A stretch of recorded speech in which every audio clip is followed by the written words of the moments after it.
Hello, I'm Chris Snow, and today we're going to change the oil and filter in my BMW 130iM E87.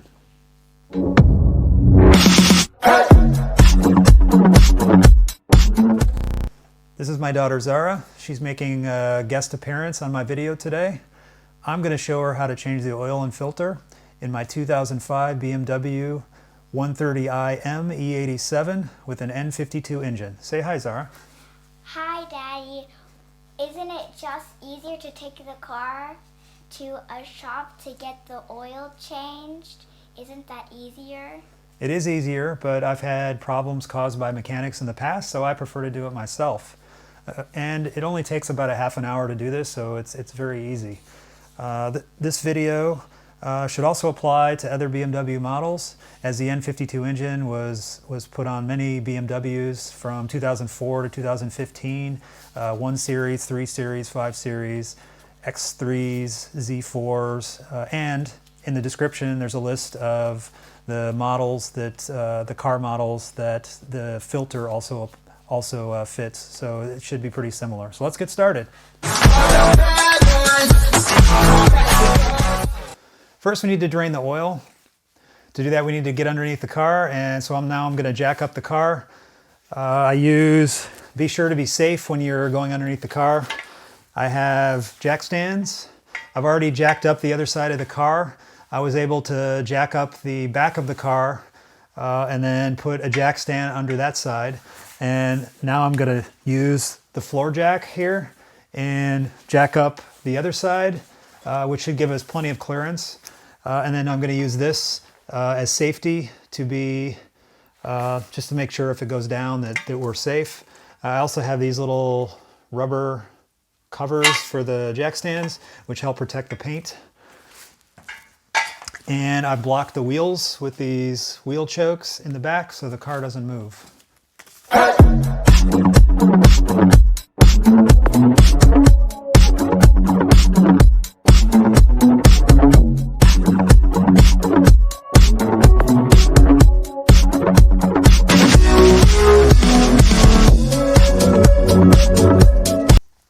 Okay, next I'm going to remove the oil out of the car. It's sometimes helpful to have the oil a little warmer, the engine run a little while, or hot. So you just have to be careful of the exhaust pipes and things which get really hot, just to let the oil, make it easier for the oil to flow. The oil plug is under here, under this little, so you don't have to take the whole, all the plastic off. You could just take this. It's, on my car, it's just a simple thing that comes right off pretty easily. And then I also have, you could use a drain, an oil pan if you want, but I prefer to use, this is just one of those, this is just a washer fluid bottle that I've cut. That way I can throw it away at the end. And then underneath I have, you could use rags or newspaper, but I like to use a box to catch anything. But this particular car, the oil goes straight down, which is nice. It doesn't shoot off in an angle. So as long as you line things up right, you won't make a giant mess. So the socket wrench you need is a 17 millimeter, which I have over here. And I like to put an extension on it and get it started.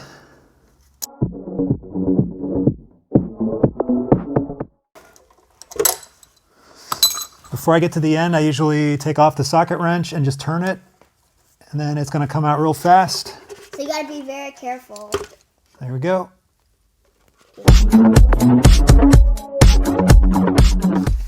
Okay, so this is the first time I've done this here in the garage, and one of these bottles that I was using to collect the oil isn't enough. I needed 2, which was fine. So make sure you have enough place to put the oil, but we were okay with the second bottle to hold the oil.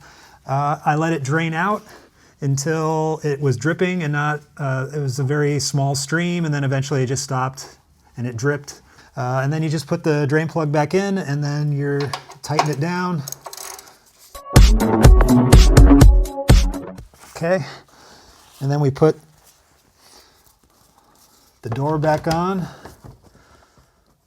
close it. And close it. Okay, next we're gonna replace the oil filter. And like many German cars, and on this BMW, the filter is a cartridge type that's inside the engine compartment. Here it is right here. I buy a German, I believe this is German-made MAN filter. It's good quality. It's really important to get a good quality filter because there's some really cheap filters out there, and if this part goes bad and it gets shredded or something, it's going to destroy your engine. So just get a good quality. They're very cheap, so buy a good one. And this particular filter comes with the sealing ring, a couple of the rubber rings that go inside, so those get replaced. I simply just take this off and put the new filter in. I also am using, there is a filter wrench that goes with this that you can buy. So if you're doing this over and over again, it'd be worth buying the filter wrench that goes on top, and then you can take it off.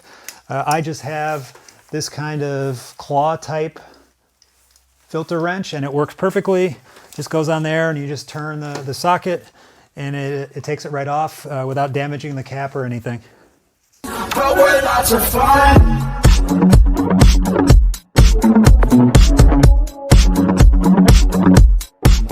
Okay, so the filter, once you take it out, this plastic piece,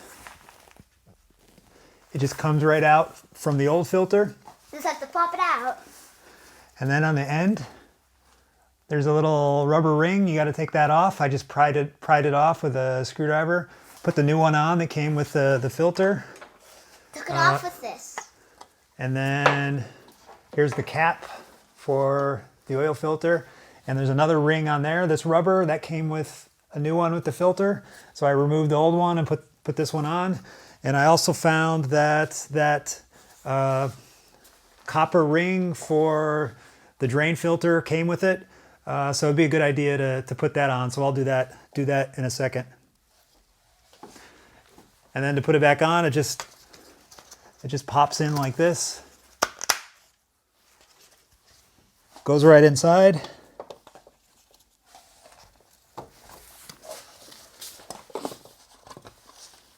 And it goes back on. Just turn it. And when you buy a new one, it also comes with the two parts, a kind of like big ring that you put around one of the parts there, and a little ring that you replace on what my dad said. And it also comes with this little ring to change it. Okay. I went back underneath the car and I replaced the copper washer with the new one since I had one. It's pretty easy. And now it's time to put the oil in the car because the filter's in. I tighten the filter cap down. It doesn't need to be super tight, but it's just tight enough to engage the seal. Now I'm going to pour the oil in. You can get a funnel, or you could just pour it in. I generally just pour it in. It's not that hard. And it's also very important to buy the right kind of oil. For this BMW, it's BMW Long Life oil. I think I have 5W30, but the Long Life oil is the important part, and that's what this engine, the N52 engine, calls for. And this particular car takes 6.5 liters, according to the specs. I generally just pour in 6 and then check to see what the level is, and then I can add more.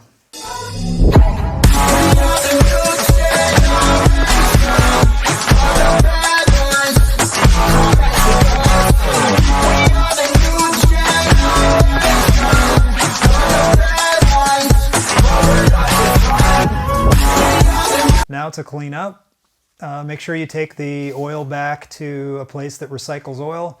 I'm just going to pour it back into the containers that we got with the new oil, and then take these and get the oil recycled, and then clean up any oil spills or anything that's around.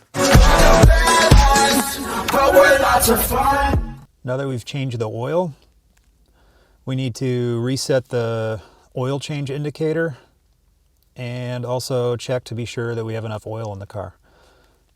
So to reset the oil change indicator, you have to put the key in the ignition and turn on the ignition. Make sure the door is closed. So keys in the ignition, and then in this car you just push it once and you'll see all the lights light up. And then I have to wait, it's cold here, so I have to wait for that frozen triangle to disappear. And then you press and hold this little button here, which I think is the trip reset. You hold it until you get to that indicator, and then you use the stalk and you can go up and down over here, and you see there's the oil, and then you press the button over here and it says reset, and you press it again and it'll reset that indicator. The next thing you have to do is you have to check the oil level, because I only put 6 liters in. I wanted to be sure that it is full. So to do that, you have to start the car. The car started, and you have to go over here to your stalk again and just press the up. There's the check, there's the oil, and then you press this button again, and I've checked it. Oh, it's checking. So it'll go through its check for a minute or two, and then it'll tell you on the scale whether it's full, max, or min. If it's on the min, you have to put in another quart. If it's kind of in the middle, it's about a half a quart, and if it's in the max, you're good to go. Mine I've already tested and it's at the max, so we're good to go. Also, I've put a list of the tools and the special tools, the regular tools, and also the supplies that I use for this particular car in the description. So check that out. That's it. Thank you for watching, and thank you, Zara, for helping. You're welcome. Please like the video and don't forget to subscribe. Next time, I'm going to diagnose some oil leaks on this car, which is a pretty common problem. I'm Chris Snow, and remember, you can do it yourself better. Bye.